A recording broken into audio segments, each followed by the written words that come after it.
شهر رمضان الذي أنزل فيه القرآن هدى للناس وبينات من الهدى والفرقان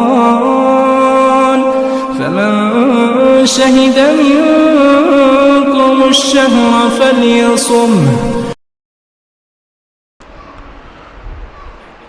معزز حاضرین، خواتین اسلام،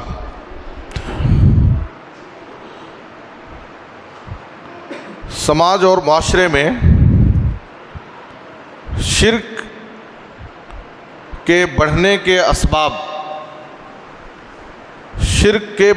اسباب میں ایک بڑا سبب غلو فی الصالحین، بزرگوں، ولیوں اور نیک لوگوں کی شان میں غلو اور مبالغے سے کام لینا، ان کی عقیدت اور محبت میں حد سے آگے بڑھ جانا، یہاں تک کہ ان کو نبیوں کے درجے سے الوہیت کے درجے پر پہنچا دیا۔ آج مزاروں پر، درگاہوں اور آستانوں پر جو بھیڑ نظر آتی ہے اور لوگ اپنے مسائل کے حل کے لیے، کوئی اولاد مانگنے کے لیے، کوئی اپنی آرزو پوری کرنے کے لیے، کوئی اپنے مشکل کے حل کے لیے جو مزاروں پر پہنچتے ہیں، وہ ان ولیوں اور بزرگوں سے عقیدت اور محبت کے نام پر غلو کرتے ہیں۔ آپ کو معلوم ہونا چاہیے کہ اس روئے زمین پر سب سے پہلے شرک نوح علیہ السلام کی قوم سے ہوا۔ شرک کا آغاز قوم نوح سے ہوا ہے۔ کیسے ہوا؟ نوح علیہ السلام کی قوم میں 5 بزرگ نیک لوگ تھے، ود، سواع، یغوث و یعوق اور نصر، جس کا ذکر اللہ تعالیٰ نے سورہ نوح میں کیا ہے۔ جب یہ 5 بزرگ لوگ انتقال کر گئے تو شیطان ان کے بچوں کے پاس آیا، قوم کے پاس آیا اور کہا کہ دیکھو، یہ تمہاری قوم کے نیک اور بزرگ لوگ تھے، بڑے اللہ والے تھے، اب وہ انتقال کر گئے ہیں، تم ان بزرگوں کی تصویریں، ان کے مجسمے بنا کر کے اپنی دکانوں میں، اپنے مکان میں، اپنے گھر میں رکھو، تم ان کو دیکھ کر ان کی یاد تازہ کرو گے، ان کی یاد آئے گی اور تم بھی انہی کے جیسے بننے کی کوشش کرو گے۔ یہ شیطان کا پہلا حربہ تھا۔ شیطان نے پہلی مرتبہ یہ نہیں کہا کہ تم ان بزرگوں کی تصویریں اور مجسمے بنا کر کے ان کی پوجا کرو، یہ نہیں کہا کہ ان کی تصویریں اور مجسمے بنا کر کے اپنے دکانوں میں، اپنے گھروں میں رکھو، جب تم انہیں دیکھو گے تو تمہیں ان کی یاد تازہ ہوگی اور تم بھی ان کو دیکھ کر انہی جیسے بننے کی کوشش کرو گے۔ ان لوگوں نے تصویریں اور مجسمے بنا کر رکھ لیے۔ جب وہ بچے، وہ نسل جو تصویریں اور مجسمے بنائے تھے، جب وہ لوگ انتقال کر گئے بنانے والے، پھر ان کے بچے آئے تو شیطان ان کے بچوں کے پاس آیا اور کہا دیکھو، تمہارے گھروں میں، تمہاری دکانوں میں جو مجسمے رکھے ہوئے ہیں، جو تصویریں رکھی ہوئی ہیں، تمہارے باپ دادا ان تصویروں، ان مجسموں کی پوجا کرتے تھے، ان کی عبادت کرتے تھے، اس لیے تم بھی اپنے باپ دادا کے طریقے پر چلتے ہوئے، ان کے نقش قدم پر چلتے ہوئے تم بھی ان مجسموں کی پوجا کرو۔ بچوں کو معلوم نہیں تھا، بچوں نے کیا سوچا کہ واقعی ہمارے گھروں میں ہماری دکانوں میں یہ مجسمے رکھے ہوئے ہیں، ہو سکتا ہے ہمارے باپ دادا ان مجسموں کی پوجا کرتے رہے ہوں، تو ہمیں بھی اپنے باپ دادا کے طریقے پر چلتے ہوئے ان مجسموں کی پوجا کرنا چاہیے۔ بچوں کے دماغ میں بات بیٹھ گئی، ان بچوں نے اس نسل نے ان مجسموں کی عبادت شروع کر دی، ان کی پوجا شروع کر دی۔ یہاں سے شرک شروع ہو گیا۔ تو شرک کا آغاز کیسے ہوا؟ نیک لوگ، بزرگ لوگوں کی شان میں غلو اور مبالغے سے کام لینا، حد سے زیادہ ان کے محبت میں آگے بڑھ جانا۔ آج آپ دیکھیے ہمارے نبی جناب محمد الرسول اللہ صلی اللہ علیہ وسلم سے عقیدت اور محبت کے نام پر بہت سارے شرک کے کام کیے جاتے ہیں۔ نبی صلی اللہ علیہ وسلم سے عقیدت اور محبت کے نام پر، یقیناً نبی صلی اللہ علیہ وسلم سے محبت کرنا یہ ہمارے ایمان کا حصہ ہے۔ کوئی شخص اس وقت تک مومن نہیں ہو سکتا، اس وقت تک مومن نہیں کہلائے گا جب تک وہ اپنی اولاد، اپنے ماں باپ، اپنے مال و دولت، یہاں تک کہ اپنی جان سے بھی زیادہ بڑھ کر نبی صلی اللہ علیہ وسلم سے محبت نہ کرے۔ کائنات کی ہر چیز سے زیادہ ہمیں نبی صلی اللہ علیہ وسلم سے محبت کرنا ضروری ہے، یہ ہمارے ایمان کا حصہ ہے۔ جناب محمد الرسول اللہ صلی اللہ علیہ وسلم کی خدمت میں ایک شخص آیا، اس نے سوال کیا متی الساعہ، اے اللہ کے رسول قیامت کب قائم ہوگی؟ نبی صلی اللہ علیہ وسلم نے کہا قیامت کے بارے میں سوال کر رہا ہے، وماذا اعددت لها، تیرے پاس قیامت کے لیے کیا تیاری ہے، کیا تیاری کر رکھا؟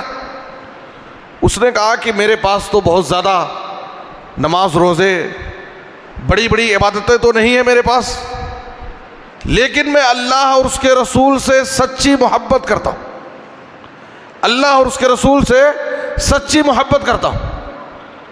نبی صلی اللہ علیہ وسلم نے اس آدمی سے کہا انت مع من احببت، جب قیامت قائم ہوگی تو قیامت کے دن تو انہی کے ساتھ رہے گا جن سے تو محبت کرتا تھا۔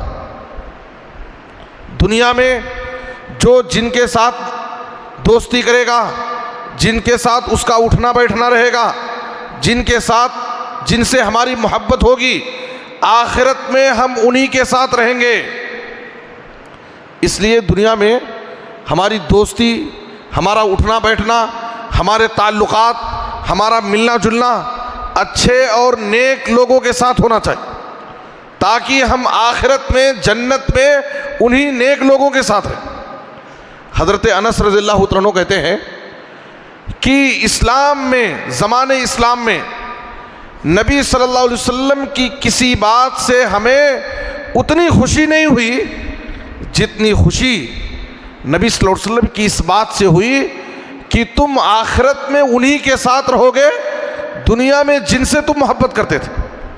اس کے بعد حضرت انس کہتے ہیں واللہ فإنی احب النبی صلی اللہ علیہ وسلم وابا بکر وعمر، اللہ کی قسم میں اللہ کے نبی سے محبت کرتا ہوں اور ابو بکر و عمر سے محبت کرتا ہوں، وارجو ان نکون معہم، اور مجھے امید ہے کہ میں آخرت میں جنت میں انہی کے ساتھ رہوں گا۔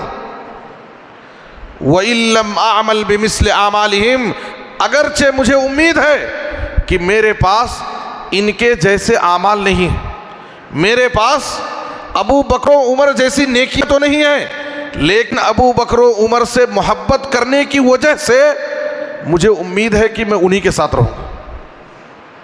بِحُبِّ إِيَّاهُمْ، ان سے محبت کرنے کی وجہ سے۔ صحابہ کرام نبی صلی اللہ علیہ وسلم سے محبت کرتے تھے، لیکن آپ کی محبت میں غلو اور مبالغے سے کام نہیں لیتے تھے، آپ کی شان میں حد سے زیادہ آگے نہیں بڑھ جاتے تھے۔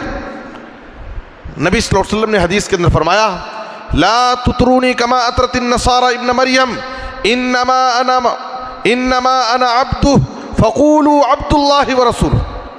اے لوگو تم میری شان کو مت بڑھاؤ، میری عقیدت اور محبت میں غلو سے کام مت لو. جیسے عیسائیوں نے عیسیٰ علیہ السلام کی شان میں غلو سے کام لیا اور عیسائیوں نے عیسیٰ علیہ السلام کو اللہ کا بیٹا کہا، یہودیوں نے عزیر علیہ السلام کو اللہ کا بیٹا کہا. نبی صلی اللہ علیہ وسلم نے کہا کہ میں اللہ کا بندہ اور اس کا رسول ہوں، اس لیے تم مجھے اللہ کا بندہ اور اس کا رسول کہو. میں اللہ کا بندہ اور اس کا رسول ہوں، مجھے میری شان میں غلو اور مبالغے سے کام مت. میں تیری محبت میں گرفتار ہوں لیکن میں تجھ کو خدا سمجھوں یہ امکان نہیں. میں تجھ کو خدا سمجھوں یہ امکان نہیں. آج آپ دیکھیے محبت رسول اصل نام ہے اتباع رسول کا. محبت رسول نام ہے اتباع رسول کا. اگر واقعی ہم نبی صلی اللہ علیہ وسلم سے عقیدت اور محبت کرتے ہیں تو ہمیں نبی صلی اللہ علیہ وسلم کی ایک ایک سنت سے محبت ہونی چاہیے، نبی صلی اللہ علیہ وسلم کے طریقے پر چلنا چاہیے، آپ کی اتباع کرنی چاہیے، آپ کی اطاعت کرنی چاہیے، آپ کے حکموں پر عمل کرنا چاہیے. یہ نبی صلی اللہ علیہ وسلم سے عقیدت اور محبت کا نام ہے. آج ہمارا دعویٰ کیا ہے؟ آج بہت سارے مسلمان ایسے ہیں جو محبت رسول کا دعویٰ تو کرتے ہیں اور بڑے زور سے کہتے ہیں کہ میرے رگ رگ میں ہے نبی نبی، میرے رگ رگ میں ہے نبی نبی، لیکن ہفتے میں پڑھتے ہیں نماز کبھی کبھی. یہ محبت رسول ہے؟ نبی کا نام آتے ہی جھوم جاتے ہیں، درود و سلام پڑھنا شروع کر دیں گے، انگوٹھے چومنے لگیں گے. نبی کا نام آتے ہی جھوم جاتے ہیں اور نبی کی بات آتے ہی گھوم جاتے ہیں. جہاں نبی کی بات آتی ہے، نبی کا فرمان آتا ہے، نبی کی سنت بیان کی جاتی ہے، نبی کی حدیثیں پیش کی جاتی ہے، تو وہاں منہ موڑ کر چلے جاتے ہیں. وہاں پر نبی صلی اللہ علیہ وسلم سے عقیدت اور محبت نہیں ہوتی. آج نبی صلی اللہ علیہ وسلم سے محبت کے نام پر شرک کے دروازے کھلے ہوئے. کہنے والے نے، ایک بدعتی شاعر نے کہا اللہ اور رسول میں کوئی فرق نہیں، نعوذ باللہ، استغفر اللہ. اس نے کیا کہا؟ وہی جو مستوی عرش تھا خدا ہو کر اتر پڑا ہے مدینے میں مصطفیٰ ہو کر. نعوذ باللہ، استغفر اللہ. لوگوں نے نبی اور اللہ کے درمیان فرق نہیں کہا. جو اللہ کے صفات ہیں، جو اللہ کے اختیارات ہیں، جس کا مالک اللہ ہے، وہ نبی صلی اللہ علیہ وسلم سے امید رکھتے ہیں. کہتے ہیں اللہ کے پلڑے میں وحدت کے سوا کیا ہے، لینا ہے ہمیں جو کچھ لے لیں گے محمد سے. بھر دو جھولی میری یا محمد، بھر دو جھولی میری یا محمد، لوٹ کر ہم نہ جائیں خالی. ایسی خرافات نبی صلی اللہ علیہ وسلم سے عقیدت اور محبت کے نام پر. جو لوگ حج اور عمرے پر جاتے ہیں، نبی صلی اللہ علیہ وسلم کے روضے پر جب حاضری دیتے ہیں، وہاں پر لوگ نبی صلی اللہ علیہ وسلم کے روضے کے سامنے، آپ کی خبر مبارک کے سامنے کھڑے ہو کر آپ سے دعا مانگتے ہیں، جبکہ دعا اللہ سے کرنا. دعا ادعونی استجب لکم. اللہ فرماتا ہے اے میرے بندو تم مجھ کو پکارو، مجھ سے دعا کرو، میں تمہاری دعاؤں کو قبول کرنے والا ہوں. تو میرے بزرگ اور دوستو، نبی صلی اللہ علیہ وسلم سے عقیدت اور محبت ضروری. نبی سے محبت ہمارے ایمان کا حصہ ہے. اس وقت تک ہم مومن نہیں ہوں گے جب تک نبی صلی اللہ علیہ وسلم سے محبت نہ کریں.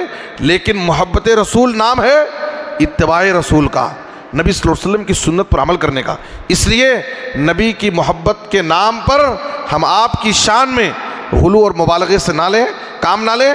اللہ تعالیٰ نے نبی کا جو مقام بیان کیا ہے وہ مقام کافی ہے. ہم کو الگ سے نبی صلی اللہ علیہ وسلم کا مقام بڑھانے کی ضرورت نہیں ہے. اللہ سے دعا ہے کہ اللہ تعالیٰ ہمیں نبی صلی اللہ علیہ وسلم سے سچی عقیدت اور محبت کرنے کی توفیق عطا فرمائے. ہر طرح کے بدعات و خرافات سے، شرکیہ امور سے اللہ ہم سب کی حفاظت فرمائے، کتاب و سنت پر عمل کرنے کی توفیق دے، خاتمہ بالخیر کلمہ توحید پر وفات دے، آمین تقبل یا رب العالمین، وصلی اللہ علی نبینا محمد و آلہ و صحبہ اجمعین۔ السلام علیکم ورحمۃ اللہ وبرکاتہ۔